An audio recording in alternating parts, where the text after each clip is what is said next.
help add shading to our building, we can use gradients. Gradients can help us add colors blending into each other. To add a gradient, click on the gradient tool in your toolbox, and then click on the shape you want to add it to. Once you do, you'll see your shape has this white to black gradient on it, and there's this line with a lot of buttons along it. We're going to go over each one and what it does.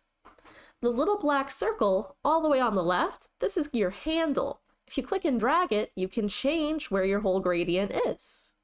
So this lets you move it around. This big white circle is the first color. If you go in and change the color, you can change to any color you want. I can even go in here, kind of make it a bit more custom to what I need to. This middle diamond, this is kind of where the middle of your gradient is. You see the green and the black are staying in the same place, but the shape of the gradient changes if I drag it along the line.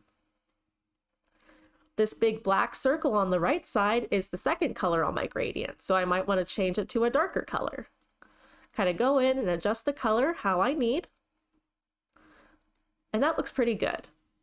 This black square, you can click and drag on it to change how long your gradient is. Like if you want it to be just on the very edge, you could do something like this. But usually when we look at light, it goes from top to bottom, where the bottom is the darkest part, like our shadows on the ground.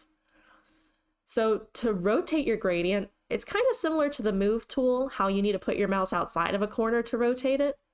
To spin a gradient around, put your mouse right outside where the black square is on the right edge. And you'll see it'll turn into this kind of loop-de-loop with an arrow on it. Click and drag on it when it looks like that, and you can see that it's letting me spin my gradient around. So now I can move the circle handle to move it up, maybe drag the square in to make it a little bit shorter, kind of try to make it fit the height of my awning here. You can also add more colors on the gradient.